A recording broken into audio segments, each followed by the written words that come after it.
네, 시청자 여러분 안녕하세요. 동아일보 영상 인터뷰, 오늘은 장경임 경기도 어린이집 연합 회장님과 함께 얘기 나눠보겠습니다. 안녕하세요. 안녕하십니까. 네, 회장님, 우리 카메라 보고 시청자분들께 인사 한 말씀 부탁드려요.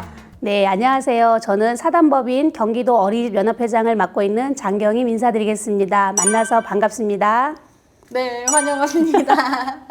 사실은 경기도 어린이집 연합회 하면 이름에서 느낌이 딱 직설적으로 오긴 한데 구체적으로 어떤 일을 하고 있는지가 좀 궁금해요. 교직원이나 우리 아이들 위해서 활동하고 계신 얘기 조금 들어볼까요? 저희 경기도 어린이집 연합회는 단순한 조직이 아니라 보육 현장을 지키는 수많은 교직원과 아이들의 목소리를 대변하고 있는 플랫폼입니다. 경기도 어린이집 연합회는 1992년에 설립되었으며 2022년에 사단법인으로 승인된 32년째 경기도의 영유아, 부모, 그 다음에 보육교직원들을 위해 대변하는 단체이기도 합니다. 네. 크게 나누자면 보육교직원을 위한 권익보호 및 전문성 향상과 복지 지원, 그리고 아이들을 위한 질 높은 보육 환경을 위해 열심히 노력하는 단체입니다. 그러실 것 같아요. 근데 사실은 이게 우리 회장님도 직접 어린이집 운영도 하셨었죠. 네네네.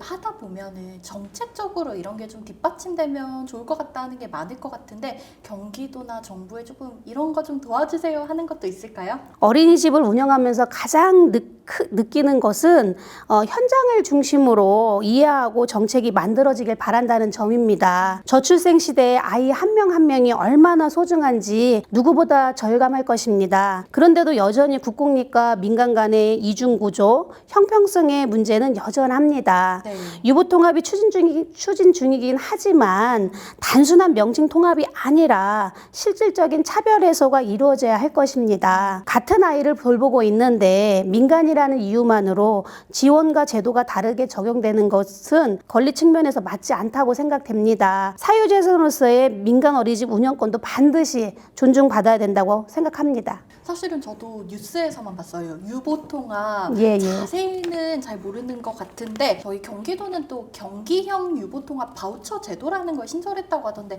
현장의 반응은 어떤가요? 네, 우리 경기도 어린이집 연합회는 경기형 유보통합 바우처 제도가 유보통합의 마중물 역할을 한다고 생각하고 있습니다. 그리고 이제 그 교육부의 유보통합 목표는 관리 체계 일원화를 통하여 모든 영유아가 이용기간에 관계없이 양질의 교육, 돌봄 서비스를 차별 없이 받을 수 있도록 지원하는 정책으로 영유아가 최우선이 되어야 된다고 생각합니다. 경기형 유보통합 바우처는 비용 지원 구조 일원화 시범 사업으로 학부모에게 바우처를 지원하는 수요자 중심 사업으로 교육 서비스 선택권을 부모님에게 드리는 것입니다. 그렇기 때문에 우리 경기도 어린이집 연합회는 적극적으로 경기형 유보통합 바우처 제도를 환영합니다. 굉장히 찬성하는 그런 목소리가 많이 나오나 봐요. 네네.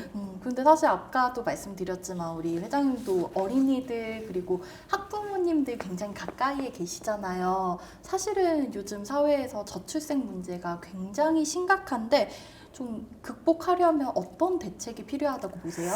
저출생은 단순히 인구가 줄어드는 것이 아니라 국가의 지속 가능성과 사회 시스템의 붕괴까지 우려할 매우 심각한 위기입니다. 출산 장려금이나 일회성 혜택만으로 더 이상 출생률 반등을 기대하기도 어렵고요. 네. 이제는 구조적이고 장기적인 해결책이 필요하다고 생각되어집니다. 그래서 저는 크게 5가지로 말씀을 드리고 싶습니다. 첫째, 보육과 교육의 국가 책임 강화입니다. 아이 키우는 일을 부모 개인에게 맡기면 출산은 더 이상 늘지 않는다고 생각합니다. 국가가 처음부터 아이를 함께 키운다는 믿음을 줘야 한다고 생각합니다. 그리고 둘째, 부모가 되는 삶에 손해가 되지 않도록 사회 구조를 바꿔야 된다고 생각합니다. 왜냐하면 경력 단절이라든가 육아휴직을 하면서 눈치를 본다든가 그 다음에 돌봄 공백이 계속된다면 출산은 부모님들이 주저할 수밖에 없을 것입니다. 셋째, 마을과 지역 중심의 공동육아 시스템 복원입니다. 부모만 고립되지 않도록 지역사회가 함께 아이를 키울 수 있어야 합니다. 넷째, 주거라든가 일자리, 복지의 통합적 접근이 필요합니다. 육아와 주거, 교육비가 해결되지 않으면 출산은 선택받지 못할 거라고 저는 봅니다. 네. 그리고 마지막 다섯째는요, 보육 현장의 자존감과 지속 가능성을 회복하는 일입니다. 아이를 키우는 기관이 무너지는 구조에서는 부모도 교사도 힘이 들 수밖에 없습니다. 어린이집도 국가의 동반자라는 인식 전환이 절실히 필요하다고 생각되어집니다.